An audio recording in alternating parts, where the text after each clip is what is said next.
بسم اللہ الرحمن الرحیم۔ آج ہم مد کی چاروں قسموں کی وضاحت کریں گے مثالوں کے ساتھ۔ سب سے پہلا مد متصل ہے۔ ہم نے پڑھا تھا کہ مد متصل اس مد کو کہتے ہیں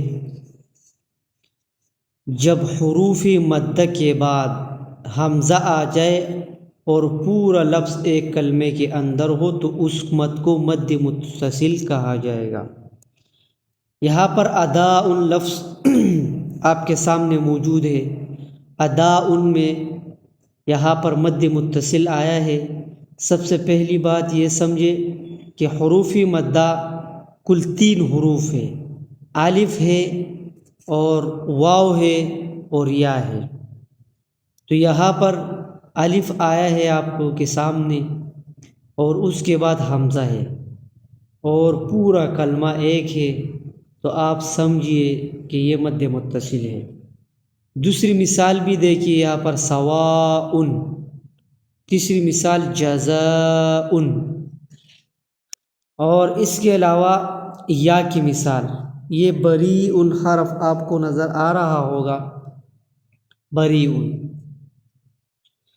یہاں پر آپ دیکھیں یہاں پر یا آیا ہے حروف مدہ میں سے، اس کے بعد حمزہ آیا ہے اور کلمہ بھی پورا ہے، تو یہاں پر اس مد کو مد متصل کہا جائے گا۔ اس کے علاوہ یہ خطیئتہ لفظ، اس کو دیکھیں یہاں پر حروف مدہ میں سے یا کو دیکھو، اس کے بعد حمزہ اور پورا کلمہ ایک ہے، تو اس مد کو مد متصل کہا جائے گا۔ اس کے علاوہ سوء لفظ، تو یہاں پر بھی حروف مدہ میں سے واو آیا ہے، اس کے بعد حمزہ آیا ہے اور کلمہ پورا ایک ہے، تو اس مد کو مد متصل کہا جائے گا۔ یہ تو ہو گئی مد متصل کی مثالیں۔ اس کے علاوہ مد منفصل کی مثالیں یہاں پر غور سے سننے کی کوشش کریں۔ مد منفصل اس مد کو کہا جاتا ہے جب حروف مدہ میں سے کوئی ایک حرف پہلے کلمے کے آخر میں ہو اور دوسرے کلمے کے شروع میں حمزہ آ جائے، تو وہاں پر جو مد ہوگا وہ مد منفصل کہلائے گا۔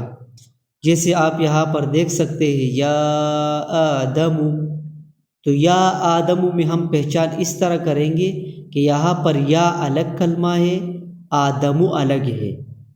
یہ بات یاد رکھنا، یا الگ کلمہ ہے، آدم الگ ہے۔ تو یہاں پر دیکھیں حروف مدہ میں سے یہ کڑا زبر نظر آ رہا ہے، اس کو الف شمار کیا جاتا ہے۔ تو اس کے بعد یہ آدم دوسرا کلمہ ہے، دوسرے کلمے کے شروع میں حمزہ ہے، تو اس مد کو مد منفصل کہا جائے گا۔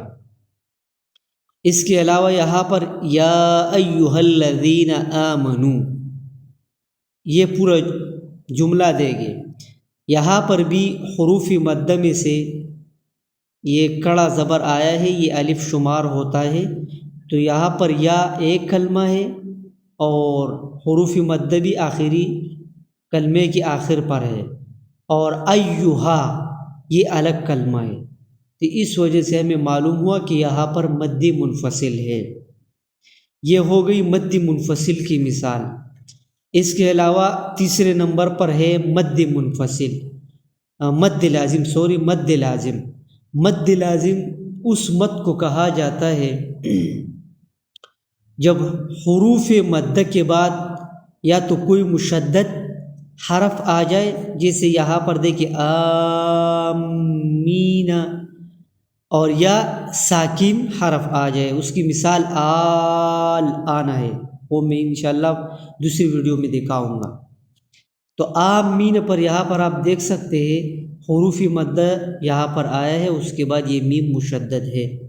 اس کے علاوہ والصافات، یہاں پر آپ دیکھ سکتے ہیں حروف مدہ میں سے الف آیا ہے اور اس کے بعد یہاں پر آپ دیکھ سکتے ہیں فا، یہ مشدد حرف ہے۔ یہ 2 مثالیں مد لازم کی ہو گئی۔ ابھی آخری قسم